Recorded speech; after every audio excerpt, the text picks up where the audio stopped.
Welcome back to my channel. So basically আজকের ব্লগটা হচ্ছে একটা গোটা দিন কীভাবে কাটিয়েছিলাম সেটাই। তো ফার্স্ট আমি রোজকার যে কাজটা থাকে, প্রথমে ঘুম থেকে উঠে ফ্রেশ হয়ে নিয়ে গিয়ে আগে নিজের বেডটা ক্লিন করি, দেন ব্রেকফাস্ট করি। আর ব্রেকফাস্টে খেয়েছিলাম হচ্ছে ছাতুর শরবত, মানে ঘোল আর কি। তারপরেই আমাদের বাড়ির কাছ থেকে এই প্লেটগুলো যাচ্ছিলো, ডিব্বাগুলো যাচ্ছিলো, তো সেখান থেকে আমি এই গ্রিন কালার প্লেটটা নিয়েছিলাম। আমার বেশ ভালো লেগেছিলো, পাতা স্টাইলে। তো 20 টাকা করে নিয়েছিল, কম দামে পুষ্টিকর জিনিস।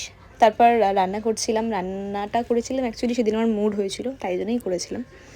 রান্নাবান্না করে নিয়ে আমি স্নান টান করে স্কিন কেয়ার করছিলাম, দেন এই নেলসগুলো একটু দেখছিলাম। আমার নেলসের হালাত একদম খারাপ হয়ে গেছে এক্সটেনশন করার পর, তো কিছুদিন এমনিই রেখেছি, নেল পলিশ পরছি না। তারপরে লাঞ্চ টাঞ্চ করে নিয়েছিলাম। লাঞ্চে ছিল চিংড়ি মালাইকারি আর সাথে কুমড়ো মাখা। তারপরে একটু যেই ঘুমাতে গেছিলাম, দেখে এটা পার্সেল আসে, ব্যাস ঘুমটা গেল উড়ে। তো তাই জন্য কী করলাম, দিদার বাড়িতে গেছিলাম, একটু গিয়ে ওখানে চাটা খেলাম, খেয়ে নিয়ে আমি আমাদের ফ্ল্যাটে গেছিলাম।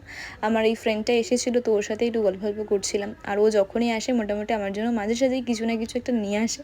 আমি সেটা খেতে খুব ভালোবাসি, তাই জন্য সেদিন সেটাই নিয়ে এসেছিলো। আর এটা খাচ্ছিলাম, বলছিলাম যে এটা আমার ভীষণ ভালো লাগে, আমি বাড়িতেও ট্রাই করেছিলাম একবার। যাই হোক, তারপরে বাড়ি চলে আসি, বাড়িতে এসে ডিনারটা করে এবার ঘুমানোর জন্য প্রস্তুত হই। তো আজকে এতটুকুই, বাই।